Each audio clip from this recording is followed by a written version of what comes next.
Welcome back to Excelsior Journeys. This is George Sirois. Thank you so much for being here. Thank you so much for tuning in for over 100 episodes. Still can't believe how far we've gone. And when I think about the different communities that I've been involved in, whether it's podcasting, whether it's dancing, whether it's audiobooks, whatever the case, the big one it always comes back to is writing. And that was something that really impressed me back in 2012 when I was really getting myself situated with living in St. Louis. I was really taken aback by how big the writing community is here. But I was also really taken with how big the writing community is online. And I've spoken about these different kind of communities before, and I am very, very grateful to all of them for all of their support, all their encouragement, and really doing their part to really kind of push each other up, because when one of us succeeds, we all succeed. And one of the things that I was really taken by, one particular group, is one called the Dragon's Rocket Ship. And this is one I've spoken about on occasion in the past. And a big reason why I really, took to this group as much as I did is because of my guest this week, Bethanie F. DeVores. Bethanie is the author of the Siodrassian Chronicles. She is also the host of her own podcast, Bethanie Talks About Stuff. And considering the fact that she is also working on her own trilogy while I am going through my own with Excelsior, and both of us are on our part threes, and both dealing with a lot of issues with our part threes. We're definitely there to kind of lean on each other and support each other as we get through our own stumbling blocks. But a big thing that she is doing right now that I'm really, really excited about, and I hope you are too, is that in November 5th through the 6th, she is going to be gaming on Twitch for 24 hours straight to benefit Extra Life, which is a company that raises money for Children's Miracle Network hospitals. That is an amazing, amazing cause. And I just hope that having her on this show will help her get that additional boost, that little one up there. And hopefully we can make that happen for her. And she's got a lot here. She is, like I said, she is an author. She's a podcaster. She is a supporter of all the great, all the indie authors, indie podcasters. And she is someone you definitely want to have as a good friend. And I am blessed to have her as a friend, and even more blessed to have her here. So it is my pleasure to introduce to you Bethanie F. DeVores. Bethanie, how are you? I'm good. How are you doing? I am doing great. Thank you so much for being here. This is something that I've wanted you here on, many different times, and we could finally get that scheduling working, and we were able to make it happen finally. So thank you so much. Well, thanks for having me. It does feel like we've been trying to do this for a long time. You've dropped a lot of hints. We could have you on the show. And I'm like, yep. Yeah. and then crickets. So I'm glad we're actually finally making this happen. I'm really honored to be on your show. It's great. And yeah, we've been friends for forever. I didn't realize how long it's been until we started. It's been like I want to say I think we've passed the 7-year threshold. I do want to give you a big shout out for one really, really big thing that I will always be grateful for. Is in 2015, I set up the Kickstarter to raise money for voice lessons. And so I said that I would narrate 500 words of text for $10 and 1,000 words of text for $20. And that would go toward my classes over at Clayton Studios. If I don't take those classes, I don't get involved in audiobooks, and all of a sudden I don't have an in to sit down with Right Pack Radio, and I don't get that podcasting bug bite, and that leads me to here, to over 100 episodes. And it's been just an amazing, amazing ride. And it just so happens Bethanie was the first one to put up money in that campaign. And it's something I will never, ever forget and will always be grateful for. Aw, heart. Yeah. Look, that was absolutely money well spent. I couldn't be happier for you. I was excited to do it. I'm always excited to help somebody. Like you said, I really do believe in the indie scene. scene. I believe in getting out there. You don't know what you're capable of until you try, right? And Right. so Exactly. I'm all about that. I love it when people come and tell me, I know you write. I'm trying to get into it. What do I do? I love that. You're right. If one of us succeeds, we all succeed. In my mind, there's room for everybody out there. So I was really excited. I remember that. I didn't realize I was actually your first donor, but that's exciting. I'm excited to know that. It makes me feel very special, very smart to have recognized the talent right away. Now the heart's over here. So yeah. I knew you'd do great, and you are. Oh, thank you. Thank you. Thank you so much. I really, really appreciate it. Now, before we get into what led you down the creative path that you're on, because it's a pretty good one. It's a pretty solid one there with a lot of different venues that you're working on. So tell us a little bit about Extra Life and this cause that you've jumped into. So Extra Life, this is a national drive to raise money for Children's Miracle Network hospitals. I started it 10 years ago. This is going to be my 10th year. Sadly, This is probably going to be my last year. That 24 hours of gaming is a challenge. That's part of the reason why I hopped on this. I'm like, first of all, it's a cause I really believe in. And secondly, this is something I can actually do. I'm probably not going to make that 10K. I'm not going to do something like that, but I can play games for 24 hours. So I was actually watching X-Play. Do you remember X-Play and then Attack of the Show? It used to be on G4. Oh, on G4. Yeah. So X-Play actually had their own team. And initially I signed up under their team my very first year. And then when they went off the air and they didn't have a team anymore, I went independent. So this is something I've done for 10 years. This year, I am trying to raise the most I've ever tried to raise because this is probably, like I said, probably going to be my last year. So I'm just blowing the top off of it for me anyway. So nice. I'm looking to raise $2,500 this year. If I can raise more, great. The sky's the limit. It's for the kids. It's for a good cause. Yep. I see absolutely 0 cents of this money. It does not go to me. I don't touch it. I don't handle it. It goes straight to these children's hospitals. So it's a good cause. And I also encourage people, particularly since this is probably going to be my last year, my next goal is to start recruiting other people to the cause. Nice. So I'm not abandoning the cause altogether. I'm just going to change my role from being a participant to maybe starting to get a team together. Hopefully next year. Would be fun. That would be fun. Yeah. Just kind of setting up little like check-in spots. So just like, okay, it's 3 hours in. How you doing? Right. How's everyone doing? Have you gone to the bathroom? I tell you, I've actually had people ask me, "Do you go to the bathroom?" When I say I'm going to play 20 games for 24 hours, and they'll say, "Do you go to the bathroom?" I'm like, "Yes, I go to the bathroom." It's 24 hours in spirit. I think the big thing that most people find interesting is that I don't sleep for 24 hours. That's really, I take potty breaks, of course. I do grab something to eat, but typically what I do is I'll order like a large pizza and start a pot of coffee. That works. And that's what I have. And then I had a friend one year, she went out and came in right when I was getting ready to start and had just this like tons of snack foods and stuff. I'm like, it is so not healthy. I'm staying up 24 hours and eating all this junk, but it's for a good cause, and it's one day out of the year.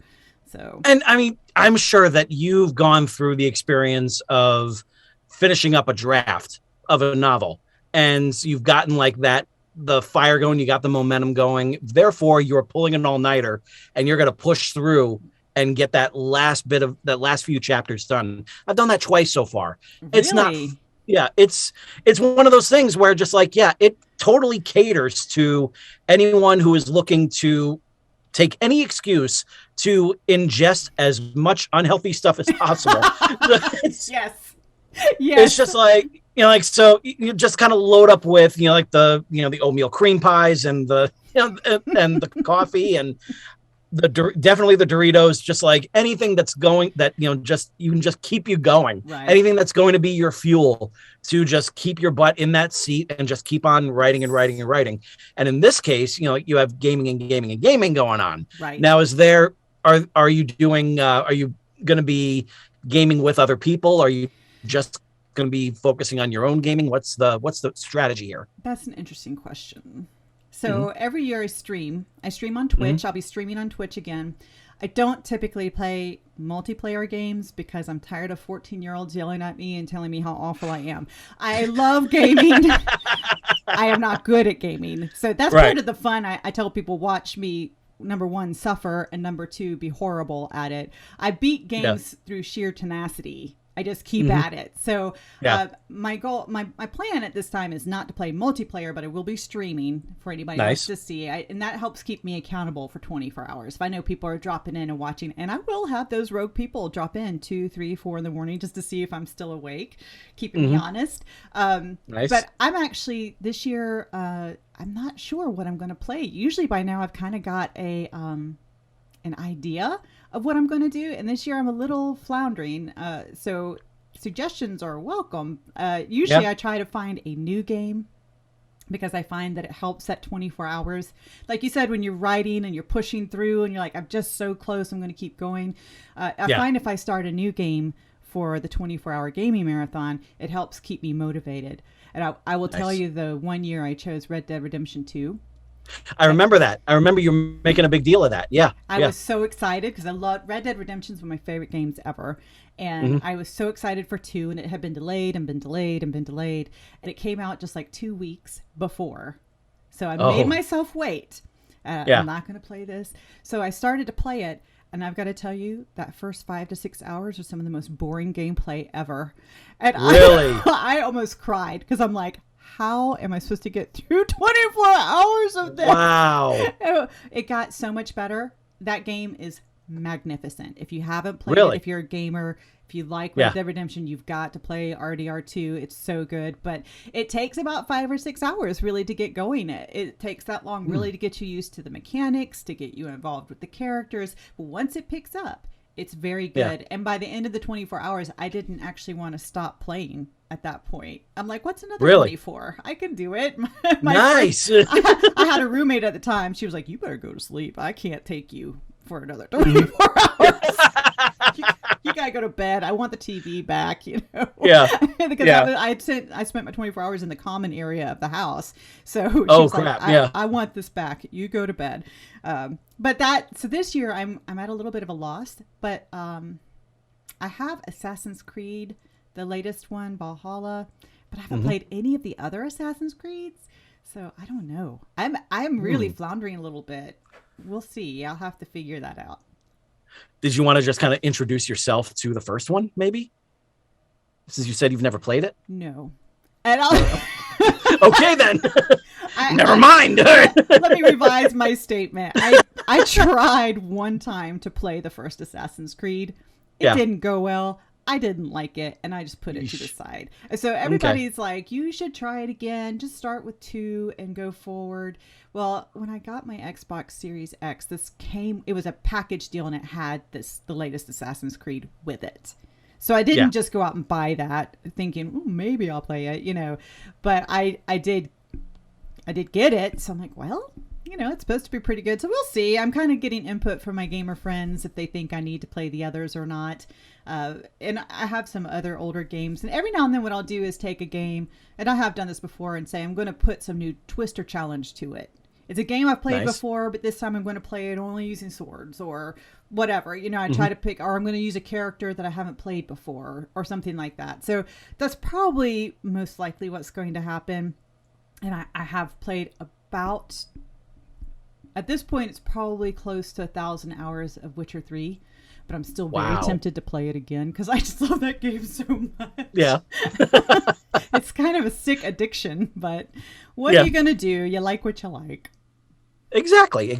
And good call on staying away from like the multiplayer games. You don't want like an incident, like you don't want somebody to go all Leroy Jenkins and completely just like torpedo all your productivity and then get you in that rotten mood and everything while it's happening. So that way the only one who controls your mood is you know, so except that I'm usually Leroy Jenkins, so really?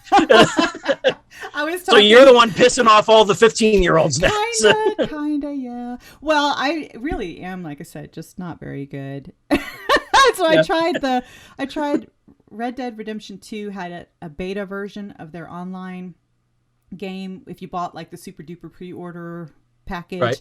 you got to try out the beta. It took me less than an hour before I was like, I don't like people. I don't know why I'm doing this. And I just signed back off and I haven't played it since.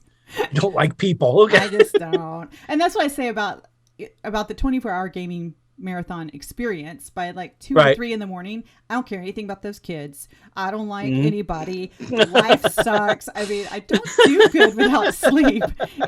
That's what I always tell people. Please sign in and watch my stream because it will be amusing. If you enjoy watching people suffer, you will be amused by my stream because 2, 3, 4, that's like the witching hour. That little range right there. Once I get past that, it's not so bad. Yeah. So you starting are you starting at midnight, going from midnight to midnight, or is there like 12 p.m. to 12 p.m.? Like what's the organization lets you pretty much choose how you want to do it. I normally will start at say 6 or 7 in the evening on Friday evening and then play till 6 or 7 in the evening on Saturday evening. And I have to thank my friend Patrick. That was his. That's pretty doable. Right. That was actually his idea. That sounds really doable. Yeah. The first year I did 8 in the morning to 8 in the morning.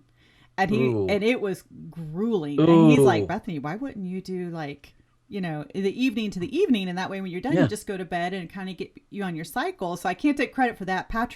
My friend Patrick was the one who suggested that. And that's what I've done every year since then. It really does help. And so why be a morning person twice? Right. Well, and then you go to bed, you've played for 24 hours. It's 8 in the morning. You finally finish and you go to bed and now your sleep schedule's even more messed up because you're sleeping during the day. And this just works so much better. So usually 6 or 7, depending on whether I can get off work or not. I will tell you, most years I'm up for about 36 hours. Because even if I take the day off work, I cannot get any sleep. I've tried every year. I try to take a nap. I make every effort to have the perfect circumstances, Yeah. Yep. Get the room really quiet and dark, and it doesn't work. And so usually I'm up, 6 in the morning for my regular day. And then I don't go to bed until 6 in the evening the next day. So, yeah, it's usually pretty grueling. That's why I said this is, I'm kind of getting up there, hitting that midlife crisis. And it doesn't go as well for me, that 24 hours anymore, which is really more like 36, Yeah. Well, that's perfectly understandable. And I hope that for this 10th year that you're able to get like as big a support group as possible to really kind of, push this past expectations and hopefully get you what you deserve and what the kids will, hopefully get. Because at the end of the day, that's what it's all about. Right. Right. So let's go back a little bit to what I always call the lightning bolt moment, because I know you first and foremost as a writer. And I'm really curious to know, because this is something that I think Paul Schrader said it best. He said the only reason why people get into the arts is because they have no choice. Yes. And so I always kind of picture what I always call the lightning bolt moment. And that's the moment in time in someone's life when you experience something, read something, hear something, see something, whatever, and realize at that moment that is what you want to do. That's what you want to have in your life. That's what the kind of person that you want to be. That's the path you want to go down. So when it comes to writing, what was that like for you? Well, that's really an interesting question, because I know a lot of people can pinpoint a specific time, but I will say that I have been telling stories ever since I knew that was a thing you could do. So as a kid, all my friends were playing with their Barbies and just, here's Ken and Barbie and they're doing their thing. And I'd be like, Barbie's falling off of a cliff and Ken has to save her. And that's because bad guys are after them. And like, there would be this elaborate story. There was always an elaborate story. And all my friends were like, what are you doing? And then, that just seemed normal to me. In 3rd grade, my cousin and I started to write our own novel because we loved to read even that young. So we were like, well, we can tell a good story. So we started just writing our own. Nice. And I just never stopped. At one point, I even wrote, "This is so sad for you, George. I'm gonna admit this. I actually wrote Go for it. fan fiction for the Monkees." No kidding. The old show, The Monkees. Yeah. Yes. Well, and I say fan fiction. It's more like I tried to write my own episodes for the Monkees. Okay. So Yeah. I when I was in grade school, they showed the Monkees. Like I'm talking about On fifth MTV. grade. Yes. On MTV. Yes. I remember. Yeah, because that's how I got introduced to them. That's how my sister got introduced to them. That's why my father got us tickets to go see them in concert in '86 Oh, that's awesome. in Jersey. It was amazing. And like Mike wasn't there. Mike hadn't like really kind of joined up with the group as of yet. But it was Peter, it was Davey, it was Mickey. And they had, what were the 3 bands going before them? Herman's Hermits, Gary Puckett and the Union Gap, and the Grassroots. Oh, wow.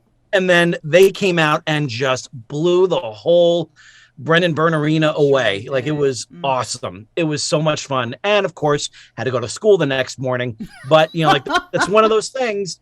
It's one of those things you just go for, especially especially when your father's the one that gets the tickets. Right. Like this is going to be like a family thing. Right. We went out and I got to bring in like the program and everything, got to show it off and stuff. It was fun. That is awesome. I'm so jealous now. But yeah, I love that. That's exactly right. I saw them on MTV and just fell in love with that show. And I thought I could write my own episodes. And I wrote like 2 or 3 of my own episodes before I realized that was not a thing that most people did when they enjoyed fiction. I'm like, oh, you mean you watched a movie, liked it, and then did not try to write your own sequel? I thought that's what you're supposed to do. I had written my own Ghostbusters sequel before Ghostbusters 2 came out. So nice. It's hard for me to pin down a moment because it just feels like it has always been a part of my life to tell my own stories. And you're right. It's like you can't stop. Yeah, there are times I'm like, it would be nice to not feel like I have homework for the rest of my life. I've seen people say, being a writer is like having homework for the rest of your life. That is kind of what it feels like, but it's homework you like, at least, Yeah. This is an interesting topic. Most of the time. I will say that because the 2 of us are neck deep in our own part 3s of our trilogies that we just decided that was going to be the story we were going to tell. And then it was just like, okay. And then part 2 came around, you're feeling really good about it. And then there's part 3. And there are so many tales of so many different part 3s that are out there in film that, part 1, great. Part 2, even better. Part 3, not so much. It can happen. It can definitely. I'm looking at you, Spider-Man 3. Just like that's. We try to pretend like Spider-Man 3 didn't happen. Thank you very much. Well, the funny thing is that with the new one that's coming out, it's going to remind you that those movies did happen. What are y'all doing? I love it. I am so dialed into that. I love the fact that they're incorporating that in. Like that's exactly what DC is doing with their own, because like they kept on saying that they are the DC extended universe. That was the name that they gave themselves, the DCEU. And I was like, well, if you're going to call yourselves the DCEU, why don't you just say that it starts in 1978 with Superman? Right. And then every other big screen adaptation that's out there, it's already there. It's part of your universe. Mine that material. And they're doing it with The Flash. They're doing it with No Way Home. So I'm liking this fact that you got these 2 studios that are really kind of pushing each other to recall all those different things, so mining all that great material. I think it's fabulous. Well, like this is really I shouldn't be so snobby about that, because I have to say the Sam Raimi Spider-Man and Spider-Man 2, I love them because I like Sam Raimi too. So and little Tobey Maguire as Spider-Man, I just loved him as Spider-Man. Really, I just want to erase Spider-Man 3, just 3. Yeah. It's okay, but I did a thing in when I was writing for 411 Mania. I actually wrote a memo as a quality control person. I was basically saying that I was the person that would do like one more series of suggestions before they went into production. And I was saying like, okay, after looking at the script, why don't you do this, and this instead? And so I was telling them to, I get you want to do this whole homage to the Blob with the with the symbiote suit just kind of dropping out of the sky. Don't do that. Let's like you already have J. Jonah Jameson's son set up as the astronaut. You send Peter over to this, this whole exhibit of stuff that was taken from the moon, and that just happens to be there, and it sees Peter and it latches itself onto him. So it keeps the continuity going, and just like little things like that. It was just like, don't say that Sandman killed, was responsible for Uncle Ben's death. Make it so that way he's responsible for the death of Captain Stacy. And that way you get Gwen involved, because all of a sudden she wants blood. And and Peter gets, a little bit more up and at him and everything when he gets that black suit on, to be a little bit more violent with getting Sandman. So it's little things like that I just, I need to find that article that I did and just kind of republish that, because I had fun writing that. So that would be something I think it would be fun to revisit. Yeah, I think we all have those kind of ideas too. When I had very strong feelings about the third Star Wars and the prequels, about what happened to Padme. I'm just saying, I had very strong feelings about Padme just laying down and dying. I just like that is the dumbest thing I've ever seen in my life. I had but at the same time, they had the deleted scenes of her sitting down with other senators and basically kind of planting the seeds of the rebellion. Just like, keep that in. Don't just say like, oh, we got to go to Chewbacca's home planet. Why? It's like, well, we have all these effects. It didn't make any sense. Right. But you're right. But the third one is always kind of your nightmare. In my opinion, I actually, believe it or not, I am most excited about book 3 in my series, because I felt like book 2 really was meant to just be the bridge to get to the good stuff. Like in my case, book 3, I'm like, I'm excited about it. But this is what I tell everybody. They're like, why is this so hard? I said, because I wrote books 1, 2, and 3, like all in a row. Boom, boom, boom. First drafts. Went back, edited book 1, changed things, rearranged things, got that all polished, published. Went to book 2, and I'm like, oh gosh, I changed all this stuff, and now I have to fix all this stuff in book 2, right? So then I changed those things, and I polished it up, got that out, put it out the door. Now I'm looking at book 3, my rough drafting, going, this makes no sense at all. None. Oh no. Like, so all this stuff I want to keep, I had to sit down and do like a reverse outline, where I wrote the outline of what I had written, and then I wrote a new outline. What do I want to keep? What do I need to change? How do I fix this? This is where it becomes, like you said, it's like homework. This is where it becomes homework. So, and then I ended up finally just saying, you know what? This might not just be a trilogy. It's just, I think it's just not going to be a trilogy. Oh, really? I actually ended up writing another draft for a book 4 that I've been, maybe I'll do it, maybe I won't. But I look at my trilogy as being like the Infinity Saga. Nice. Like, so this is going to tie up this arc story. Yeah. So anything after that is going to be a little bit different. So it still is a trilogy, but book 3 is a bear. I had a friend in a local writers group. We had a disagreement, to put it mildly, to say it that way. In which she said, well, there's no sense in writing books 2 and 3 if you're not sure that book 1 is going to sell. And I said, yeah, I'll write what I want. Thanks. So, even if it doesn't, this is part of being that independent community where you say, I love writing. I'm going to write. So then if people like it, that's great. I know there are people who write specifically to a market. They really do a lot of like market research. They really hone in on just what they think people want to read. I'm not that author. Frankly, they are more successful than me, of course. But I write what I love. I write the book I want to read, and then I just hope other people want to read it. So I think that's where I am with book 3. It's because so much changed in book 1 and book 2. Book 3 is not the book I wanted to read anymore. So I'm having to really backtrack and recapture the spirit of the first two books. Yeah. Plus, and I know you have felt this, when you start writing, particularly in a series, it's going to take you years. The hope is that you will improve your writing style. You hone your craft, you do better, you learn better, you read more, all of that. So my writing style from book 1 to now is very different.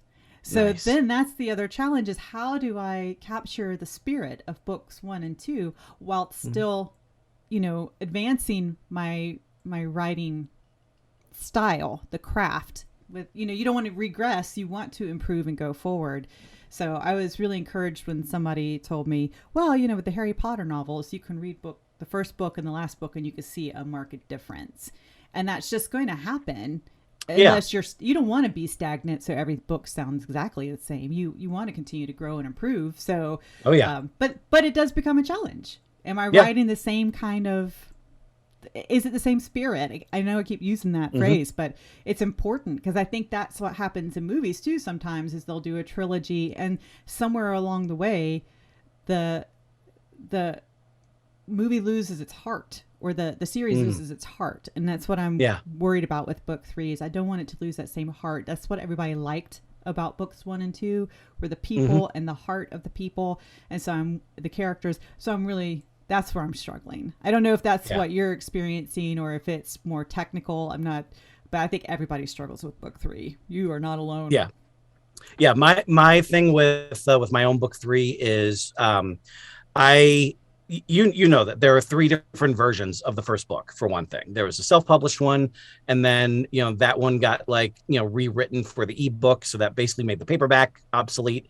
And then it got picked up by a small press over here in St. Louis, and then a lot more was able to get added. And then that publishing house closes, and then a Loris Publishing shows interest, and that's when Rebecca Jaycox, one of my dear friends, gets to take a crack at the editing, and she takes a sledgehammer to it.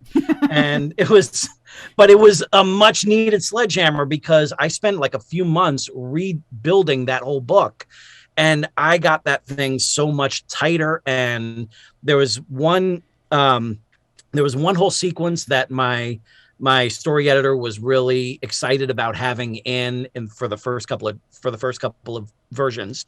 And I took that out and I replaced it with something different that's more me. And I felt like was definitely, I had a stronger grasp on it. And because of that, I felt like it flowed a lot better. And so now all of a sudden part 1 came out, is finished and it's out there and I love it. And then part 2 finally gets finished. And I'm looking back at that. It was just like, this could be the best thing I've ever written. And and I'm just constantly looking back at it. It was just, and then as I'm reading a couple of years later, when I'm reading the audiobook, I'm just like, who is this? Who is the one that wrote this? This is really good stuff. And that's always nice when you read your own stuff and go, wow, this is pretty good. Yeah. And I'm not like that. I'm not like that at all with my writing. If I can say that, I'm a decent writer, that's given me a freaking Oscar, that's myself one. Right. So when it comes to that, it was just I still say that, I love Excelsior. I love From Parts Unknown. I love that 5-part serial. I love that it's out there. I love that that's this little redheaded stepchild of my oeuvre, but it's out there, and it's a story I love and I'm proud of it. But Ever Upward, man, that's special. That's a special one. And so I got to not only wrap up a trilogy, but I got to follow that. And that's something that, is really, it's one of those things that was just do I have what it takes to pull this one off? And there are moments during this writing where it's starting to, especially now, it's actually starting to come together in a way that was just this could work. This could work. I was going to be happy if I could just get back to the quality of the first one, of the 3rd edition of the first one, but the first one. But I'm liking where it's going now. So I think it's got potential. But what I wanted to do with my part 3 is I wanted to avoid the typical format for part threes, which is act one, get your characters out of the mess that they were in at the end of part two. And then acts 2 and 3, big battle to wrap it all up. So I didn't want to do that. So there's a lot more intricate things that are going into this one. So it's by the structure of it is what made it difficult. Enough about me. I'm curious for you to tell our listeners about the Siadrassian Chronicles themselves. Tell us a little bit about this story and how did it come about? Book one is about Reese Harrison, who is a game designer who finds herself in the game that she's helped design. The book's called All from Dreams, and the idea is that she had all the plot points came from dreams that she was having. And her intern says, I think that might actually be because it's a real place and we should try to go there. And it's set in a medieval fantasy kingdom. So the place turns out to be real and they go there. And so it's a portal fantasy. I use a lot of stereotypical tropes, but then try to kind of turn them on their ear. It stemmed from the idea of thinking, what if I did find myself in my favorite book? What if I found myself in my favorite video game? And I actually had two takes on that. One, I had my little crazy 8th grade mind thought, what if there was a machine that could bring characters from your books to life? Wouldn't that be interesting? So I had actually written that as a screenplay where someone had created a machine that would actually, 8th grade mind can't realize the implications of being able to create life from scratch. So I'm like, well, you can have a machine that would bring people to life from your books. Wouldn't that be fun? Right. So then, of course, we had, in my mind, the swapped idea of a person entering their favorite novel. And, I've always loved fantasy novels, kind of medieval style era stories. I loved Robin Hood, King Arthur, all of that. So, it just seemed like a natural flow eventually to make that, well, really, you could do that with video games. And this really took off. I shouldn't probably admit this on a recording, but I'm going to. I was playing Fable 3. Oh. I was like, oh, this game is so much fun. I would love to. Wouldn't it be fun if you could just step into this world and be like this and be the hero? I'm doing air quotes. Nobody can see them. But I was like, all of these different stories talk about the chosen one, the foretold one, the one. And I thought, wouldn't it be, in a way, horrible to find out you're the one? Oh my gosh, now there's all this pressure and I have to do this and this can't be right. So it really is about Reese coming to terms with the fact that she is the foretold one, and as well as her intern, and them trying to reconcile that. How do you figure that out? And so then the rest of the series will, of course, follow their adventures. So book one is mainly in Siadris, which is the medieval style fantasy kingdom. Book two is mainly here, and I actually did set that mainly in Columbia, South Carolina, which is where I'm from, to really to ground it so that people would read it and actually recognize places or things that are mentioned. Book three will mainly take place back in Siadris and will bring a conclusion to the story that's been kind of building through the first two books. There's been kind of an evil presence that's been a driving force that nobody has seen that will finally come to fruition in book three. So, but yeah, it's one of those things where I just always had this idea in the back of my mind. I think it just evolved. And then Fable 3, I played that and went, I don't know. It kind of clicked. I think it might have just been, I'd been thinking about it for so long, and then I happened to be playing Fable 3, which for some reason seems to be like the least favorite Fable for everybody else but me. I don't understand that. I like Fable 3. The inspiration struck while you were playing that. It's just like a lot of people like to hate on the 1987 Masters of the Universe movie, but I will always be a champion of it because it was Frank Langella's performance of Skeletor that inspired Nocturne in the Excelsior books. And so I'm shocked that we haven't done like any sort of like team up for any sort of signing or promotions or whatever, because it sounds like like I get the boy audience, you get the girl audience for a similar story. Is Right. that's Yeah, that's that's there true. are My there are a editor lot of actually, similarities in there. yeah, my editor actually said, my first editor, Hmm.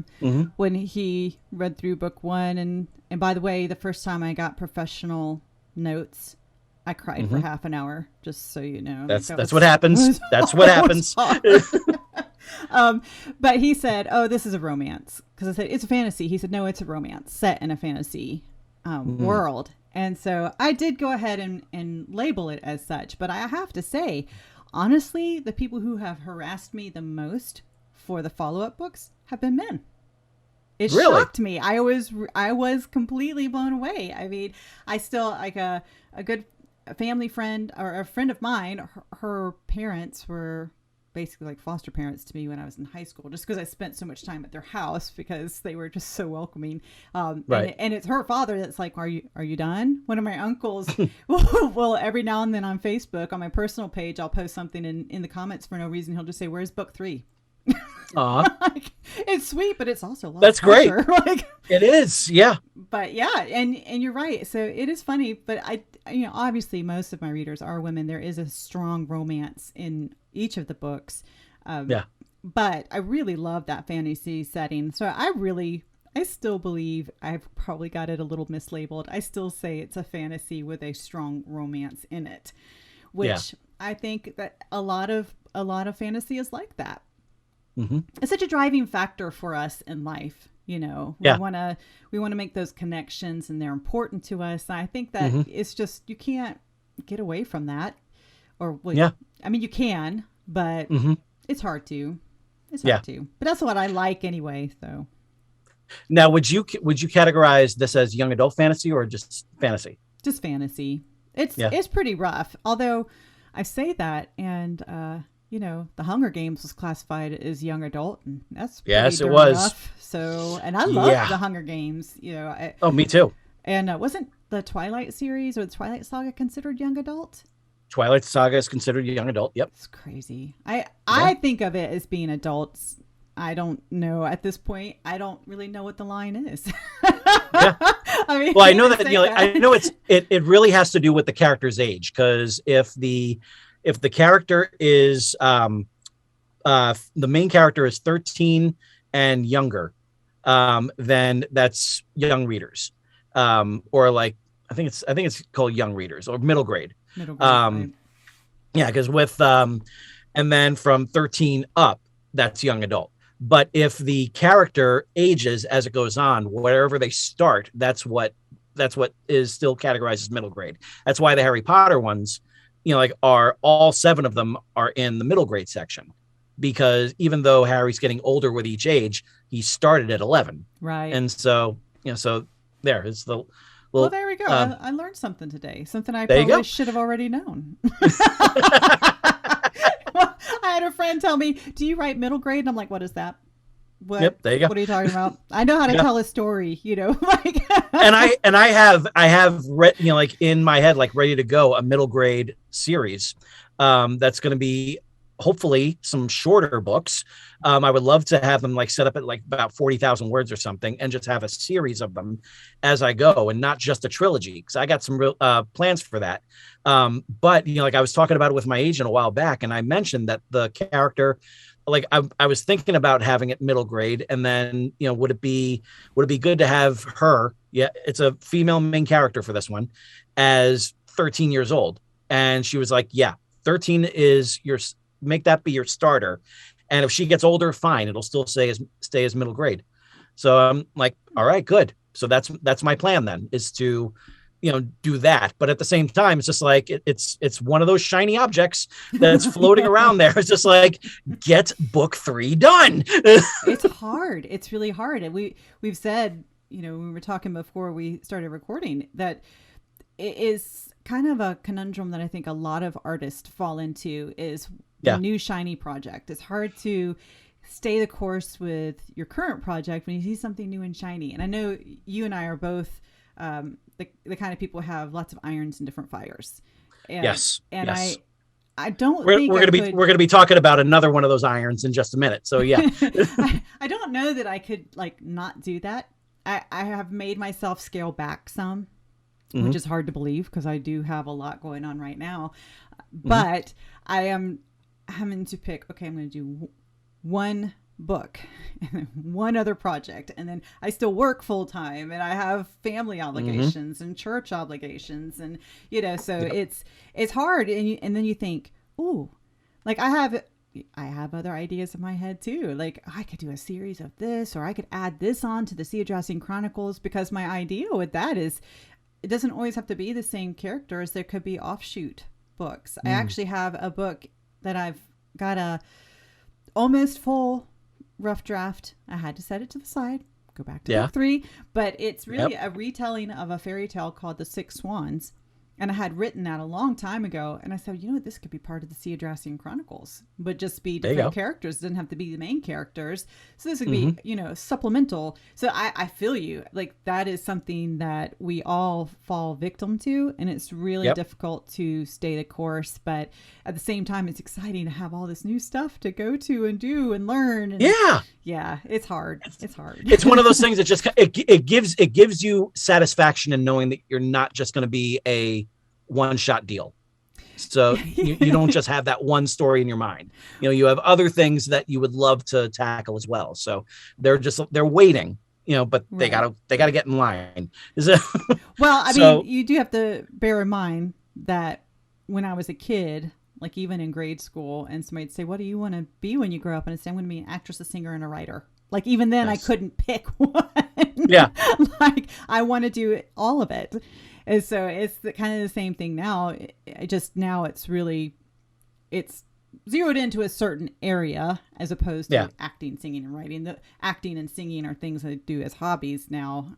Well, I guess all of this is kind of a hobby, but somebody said I had a friend who ran like a murder mystery dinner theater, and he was like, "Oh, come be part of the show," and I was like, "Absolutely not. No, thank you. I cannot take the pressure of learning lines, perform. I just can't do that anymore. It's hard enough to sing a song at church every once in a while, but I can't imagine a world in which I don't write. I mean, that's always going to be the core. That's never going away. I'm right there with you. I'm right there with you. It all comes down to the writing. It all comes down to putting, getting yourself, positioned in that seat and getting those hands on the keyboard. And so, thankfully the hands on the keyboard and not pen and paper, because my penmanship is long since deteriorated. I can't even read my own notes anymore. I can basically write out prescriptions. That's pretty much that's the usefulness of my handwriting. So speaking of irons in the fire, you have another iron in the fire that started in there not too long ago. And that would be going into this wonderful world of podcasting. Right. Now, tell us a little bit about that. It's Bethanie Talks About Things, right? Bethanie Talks About Stuff. I kept on thinking like it was a things or stuff. And then my phone went off because I couldn't access the notes. I was like, no worries. I just flipped the coin in my head. It was just like heads, things. So there's synonyms, so it's fine. Right. Yeah. But yes, Bethanie Talks About Stuff, very imaginatively titled. So the question I always get asked is, why did you name it that? And I said, it's because I want to be able to talk about whatever I want to be able to talk about, So really the podcast it's also a show. I actually don't have an audio version. Audio only. I was going to ask that.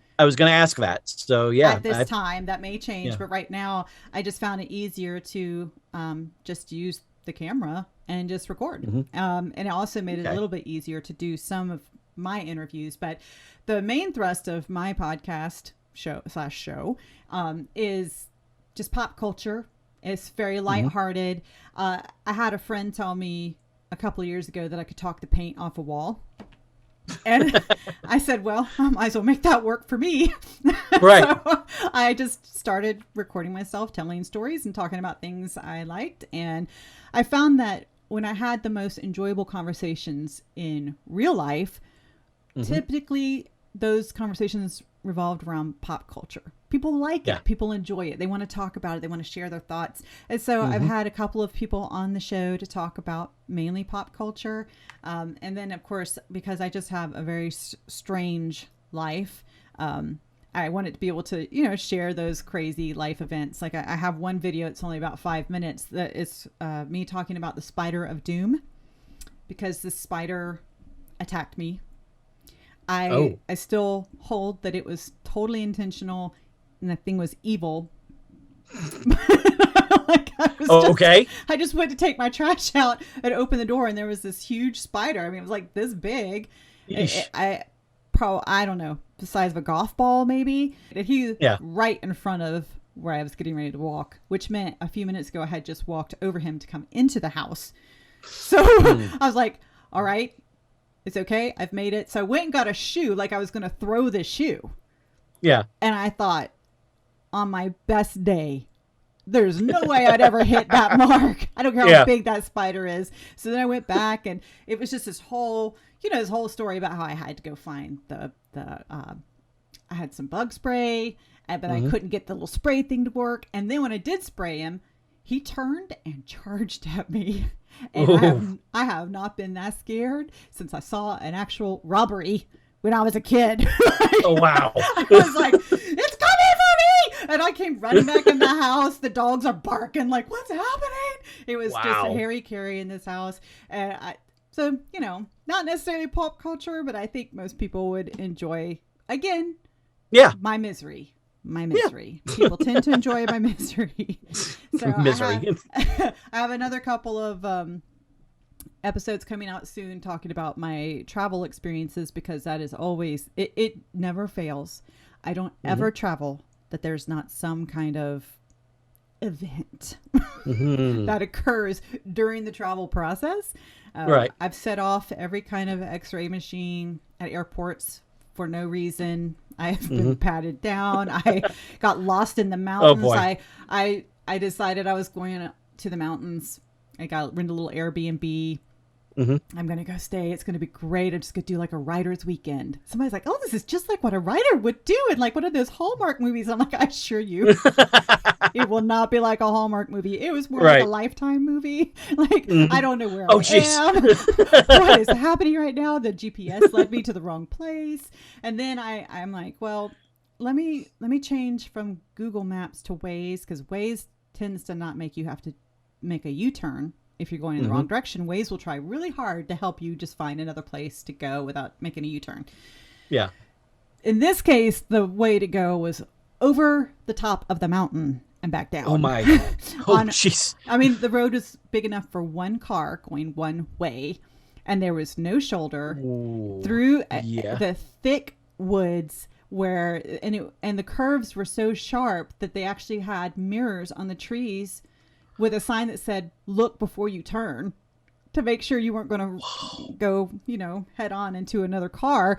I'm like, that's my travel experience. Like, there's no I'm going to just go to the hotel. Yeah. When I was 12, we went to the beach, and my cousin and I saw an armed robbery in a room like down the way from us. We had to be deposed and all that. Like, yeah. There's I'm just going to take a nice little trip. There's always something.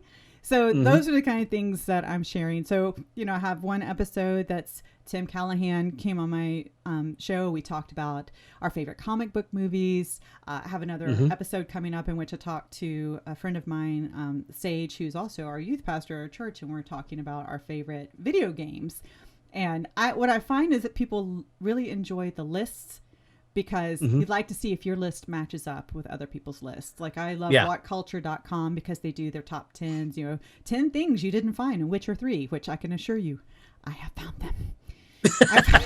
I have played so much Witcher 3. If there's something I haven't found, it is a miracle at this point. I have, it's got to be going on 1,000 hours at least. Yeah. But that's basically it in a nutshell, a very long, drawn out nutshell. But it's meant to be a lot of fun, and I'm having a lot of fun doing it, and I'm learning a lot. I played Borderlands 3 recently. Yeah. And I just downloaded one of their expansions, which was there was one that was about a girl making her own podcast, and she was Oh, doing like a nice. mystery podcast trying to figure out these mysteries. And one of the bad guys was like, most podcasts end after 2 episodes when people figure out there's actually like it's actually work. And I'm like, Mm-hmm.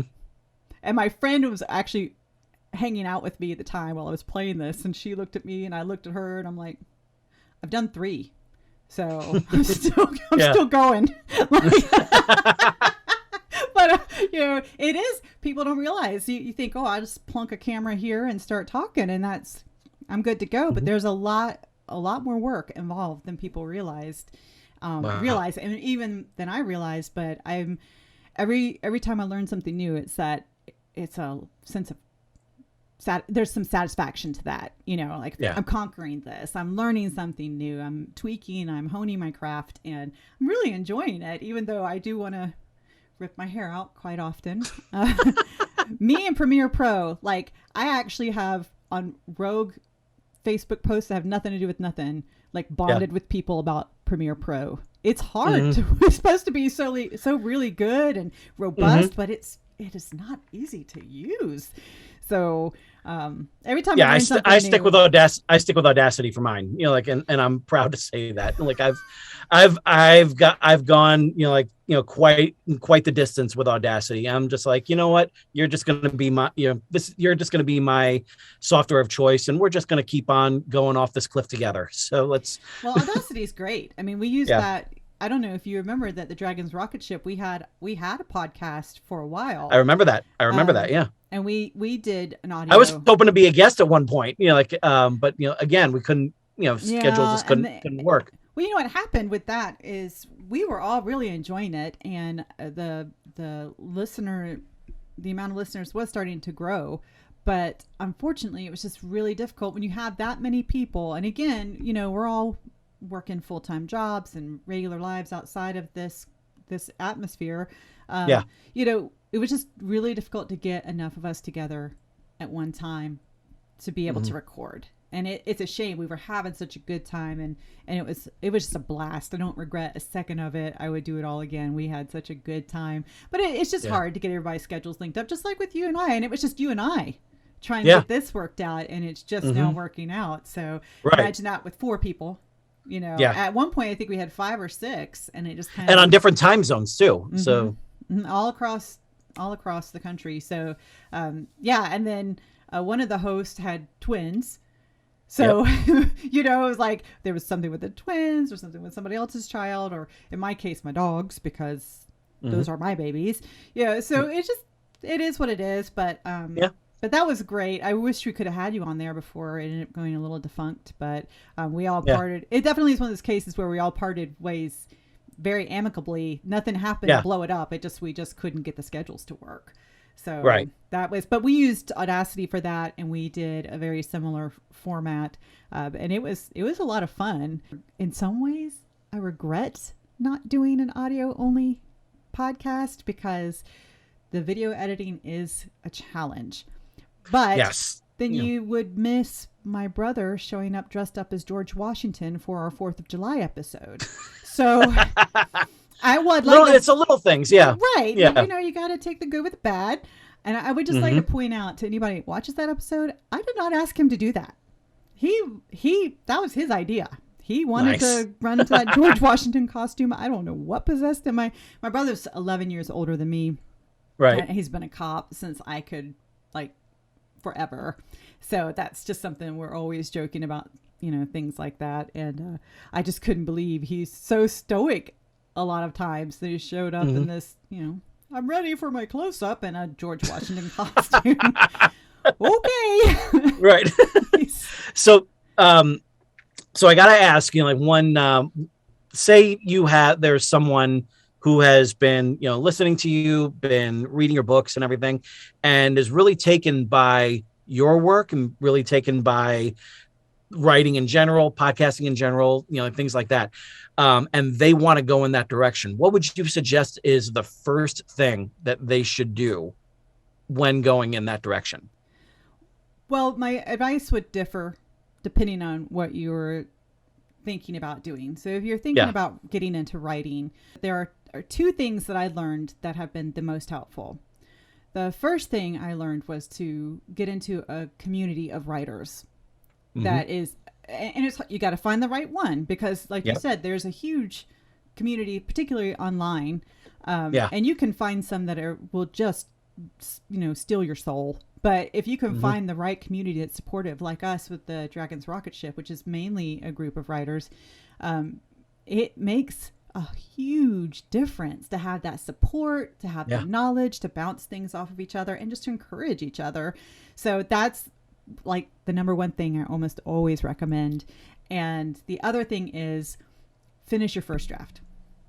It sounds so simple, but almost everybody, myself included, it was years and years and years. I mean, I was almost 30 before I actually finished a book. And you heard me tell you, I started writing as a very young kid. So, but what would happen was, and what happens to a lot of people, is they start writing and they get hung up on something and they stop. Oh, I got to go back and finish this. I have to edit that. Wait a minute, I want to change this. I say, sit down, finish that first draft. Don't stop until you finish. Don't worry about it not making sense. Don't worry about something being messed up. You can fix it in edits. But if you don't finish that first draft, you have nothing to edit. You have nowhere to go. Yeah.